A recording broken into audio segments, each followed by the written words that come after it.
Okay, good evening. Welcome to St. Paul's, everyone. So glad you could make it in and didn't get blown off the road or anything with all the wind out there the last 12 hours or so. We are here for a special night of great music. You'll probably recognize this guy from when he was a little shorter, a little younger. But we're so thankful to have his musical talent here tonight, the son of our former pastor, Tom Unke, Zach Unke.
Welcome to the Comfort and Joy Tour. Now, as many of you know, I have been playing the piano for a very long time. And I've even done a couple concerts here and there, but this is my first official concert tour. And I could not be more thrilled to be back here in Howard's Grove with you all tonight.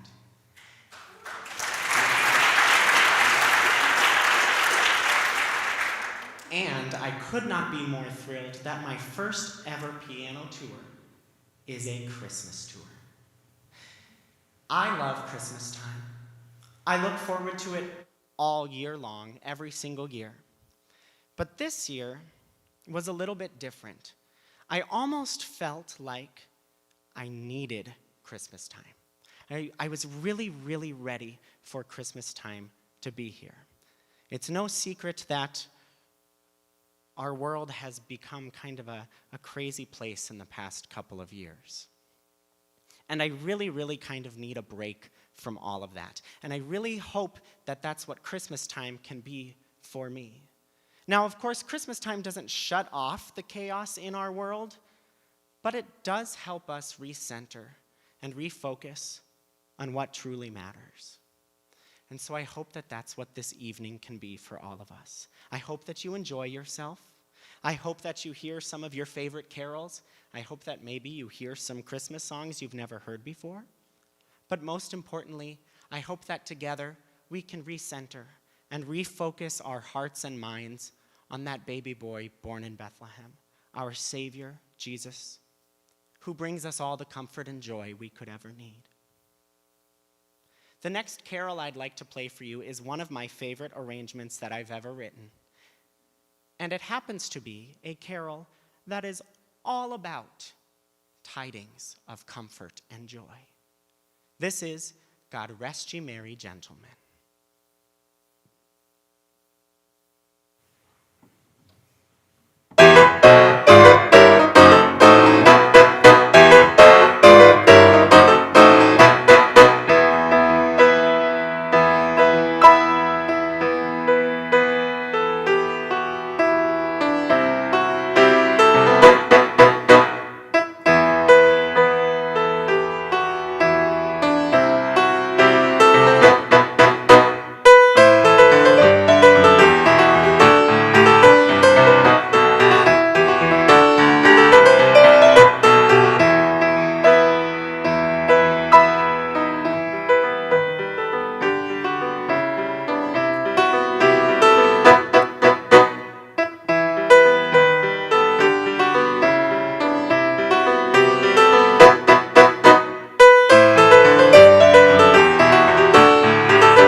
whenever somebody finds out that I play the piano, one of the first questions they ask me is, "What's your favorite kind of music to play?" And I have to confess to you tonight that my favorite kind of music to play is not classical music. It's not pop music. It's not even really church music per se. My favorite kind of music to play is, it turns out, Christmas music. I love Christmas music. I love Christmas music so much, probably more so than the average person does. You know, some people, they follow the day after Thanksgiving rule. Some people give themselves a little bit more time. They follow the day after Halloween rule. Not me. I follow what I like to call the Hobby Lobby rule. And the Hobby Lobby rule says this: as soon as Hobby Lobby puts out their Christmas decorations, which is like July, that's when I give myself permission to start listening to Christmas music. Now, don't get me wrong, I don't listen all day, every day from July through December, but I do give myself permission to throw on a Christmas album every once in a while, simply because it makes me happy. I love Christmas music so much. In my personal collection of music, I probably own 35 or 40 different Christmas albums by different artists. It's become one of my favorite holiday traditions to sit down at the computer in the month of September and Google who's releasing a new Christmas album this year. But one thing you notice when you listen to a lot of Christmas music is that you hear the same songs over and over and over again. Everybody wants to sing "Have Yourself a Merry Little Christmas." Everybody wants their chance to go for that high note in "O Holy Night." But occasionally, you'll listen to a Christmas album and you'll stumble upon a song that doesn't get as much recognition as you think it should. So the next song I want to play for you is one of those that has kind of fallen by the wayside a little bit. It's a song I first discovered on Casey Musgrave's Christmas album, but it was originally recorded by Ella Fitzgerald in 1960. It's only been recorded by about a handful of artists since then, and it happens to not be a Christmas song at all. It's a New Year's song, and it's called "What Are You Doing New Year's Eve?"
in my life, I have twice now had the privilege of traveling to the land of Israel.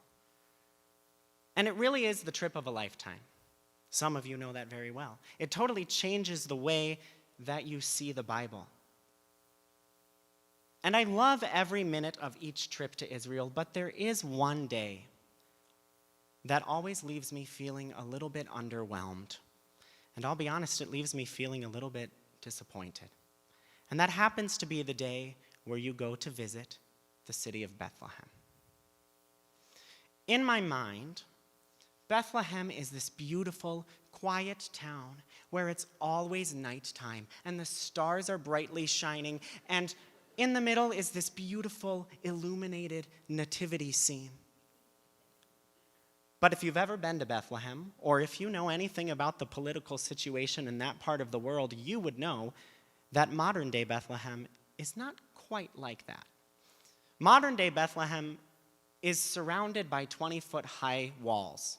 And on top of those walls, there is razor wire. The people who live in the city of Bethlehem don't leave the city of Bethlehem.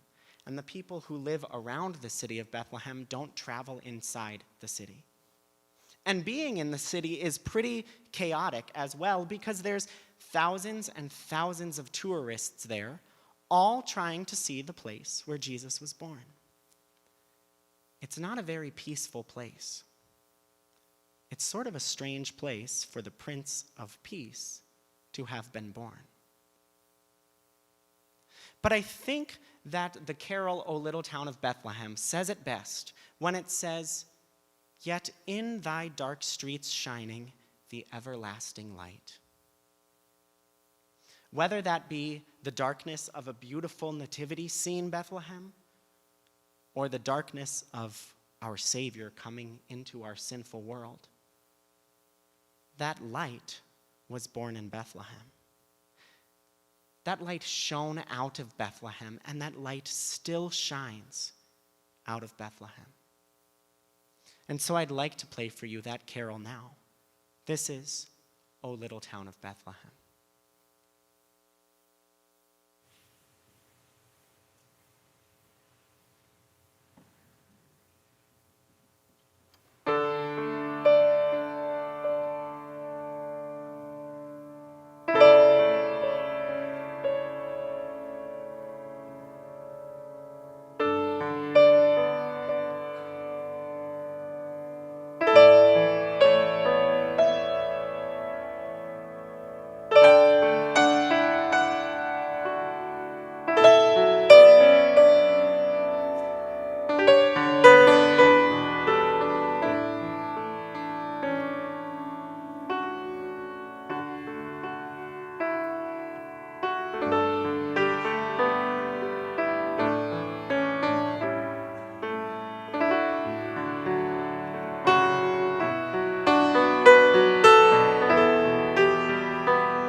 if I were a part of the original Christmas story, I think that I would have been a shepherd. Not because I'm great with sheep, but because I feel like the shepherds and us living in 2021 are kind of in similar positions. You see, the shepherds that night on the hillside were waiting. They were waiting for a promise. They were waiting for God to keep his promise to send Jesus. It was a promise that they had grown up knowing, a promise that they had prayed for God to keep, and honestly, a promise that they probably doubted would ever be fulfilled. We too are, of course, waiting for God to keep a promise to send Jesus. We're waiting for God to send Jesus a second time. But where we differ from the shepherds is that the shepherds got to witness the fulfillment of that promise. What an amazing thing that must have been. Not just to see the sky full of angels, but to actually have to comprehend and wrap your mind around the fact that this promise that you had waited for your whole life, this promise that your people had been waiting thousands and thousands of years for, this promise had been fulfilled. What an amazing God we have that keeps his promises and sent his Son, Jesus, to be our Savior. The next carol I want to play for you is all about those shepherds. It's all about that sky full of angels. And it's all about that promise that God kept that first Christmas night. This is To Shepherds as They Watched by Night.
Thank you. That was, of course, All I Want for Christmas Is You by Mariah Carey. And really, in the last decade or so, that has kind of become the Christmas song. Like, as soon as you hear that song, you know Christmas time is here. It's Christmas. And it really makes me wonder, why? Why that song? Don't get me wrong, I like that song as much as the next person, but why does that song rise to the top and hundreds of other Christmas songs that are written every single year don't even live to see the following December? What is it that makes a song a Christmas classic? Now, I don't have an answer for you, but I do have a song that I think deserves to be a Christmas classic.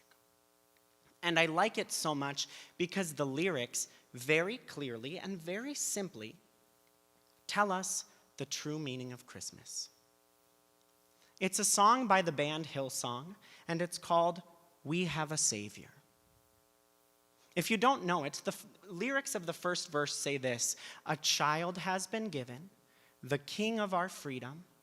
Sing, for the light has come. This is Christmas."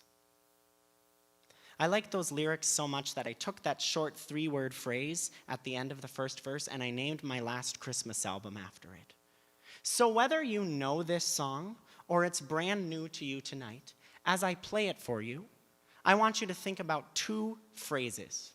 I want you to remember the title of the song, We Have a Savior. And then I'd like you to remember that short 3-word phrase, This is Christmas. Because it really is that simple. We have a Savior. This is Christmas.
So, as many of you know, I have been playing the piano for my entire life. I started taking real, actual piano lessons when I was in kindergarten. But before that, my mom had taught me a couple things on the piano, and even before that, I would bang around on our toy piano that we had as a toddler. I started playing for church when I was in first and second grade, spent many Sundays here on this very piano. I started writing my own music when I was in 7th and 8th grade. I put out my first CD in high school, and I had my first piano book published when I was in college. It's safe to say that playing the piano has been a massive part of every stage of my life. In fact, the very first job that I ever had was playing the piano. Thanks to Mrs. Eichhoff, I was hired at the Osthoff Resort in Elkhart Lake to play for their holiday brunches. And so every Easter and Thanksgiving and Christmas Day, I would go out to the Osthoff and I would sit down behind their piano and I would play music for about 5 or 6 hours as people came in and enjoyed their holiday meals. And it was a wonderful job. I only had to work 3 days a year. But I loved that job so much because it really, really helped me become a better piano player. It helped me hone my craft and create my style, and it helped me expand my repertoire, the catalog of music that I can play. You see, when somebody sees a live musician, one of the first things they will ask them is, "Can you play this song?" And let me tell you, when I first started out at the Osthoff as a 7th grader, that was really hard to do. Because I would be sitting behind the piano and some sweet old lady would come up to me and she would tell me this long story about how Moon River was her favorite song and she and her husband had danced to it, and could I please play Moon River for her? And I would say, "No, I can't. I don't know that song. I'm 12. But over my 10 years of playing at the Osthoff, my repertoire grew, and I eventually learned Moon River. And I was getting better at taking requests. But I always liked Christmas because the requests were contained. On Christmas, everybody wants to hear their favorite Christmas song, and so I could kind of predict what people might want to hear me play. And it seemed that there was one Christmas song that was requested much more often than all of the others. It happens to be a Christmas song by a man named Irving Berlin, and it's called White Christmas.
it has truly been a privilege for me to play for you tonight.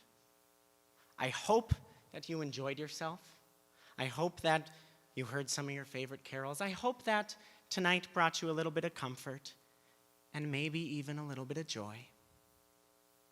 And I hope that tonight helped you focus your heart on that baby boy born in Bethlehem, our Savior, Jesus, the one who gives us ultimate comfort and joy. After you leave this evening, there's a table in the back. I will be out there. Please feel free to stop by and say hi, even if you already have. I'd love to chat with all of you. And here at Howard's Grove, I have a special request from my parents. They both wish that they could be here tonight, but because they can't, they requested that if you take a picture with me, that you text it to them, because they want to see me with each and every one of you. Back on that table back there, I have some CDs. If you want to take something home with you tonight, feel free to get 1 or 2 or 5 of them. I'll even sign them for you if you want me to. You can also check out on that back table, I've got all of my piano books. Unfortunately, since it's just me in a little car and I don't have a big warehouse with me, I don't have the books here to sell tonight, but you can check out my personal copies, and if you decide you want one, scan the QR code on the table and it'll take you right to my website where you can order some from the internet. Let's see. Also back there on the table, or next to the table, if you don't play the piano, or maybe your Zach Unke collection is complete, and maybe you don't listen to CDs anymore, maybe you've moved fully into the 21st century and just do streaming music, but you would still like to support me and help me put on tours like this, there is a free will offering box back there. Feel free to give whatever your heart desires.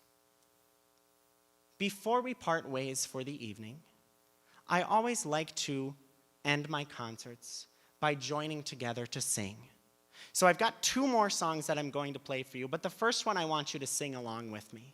And I thought it would be fitting to close a Christmas concert with one of the most beloved Christmas carols of all time.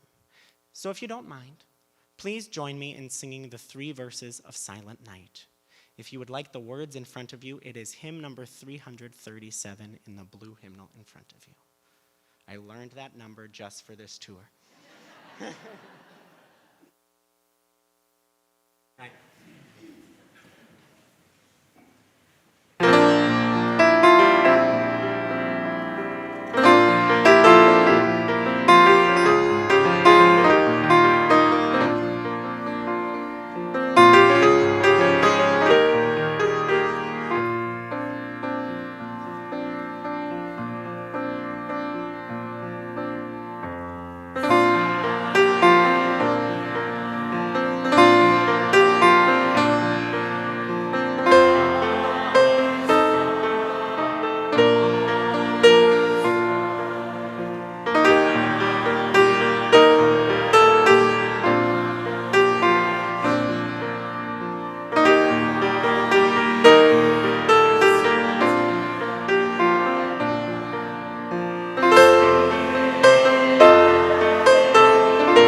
Well, I've never said this before, but tonight I feel like the Queen of Sheba.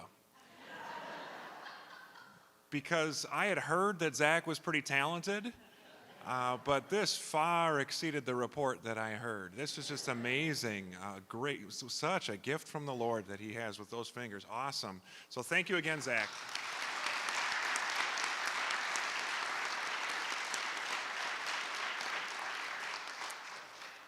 As was mentioned before, there's a free will donation box out there by Zach, and also if you'd like to pick up some CDs, those are available for purchase. There's also some refreshments back in the narthex. We'd love you to mingle and linger for a little while if you're able to.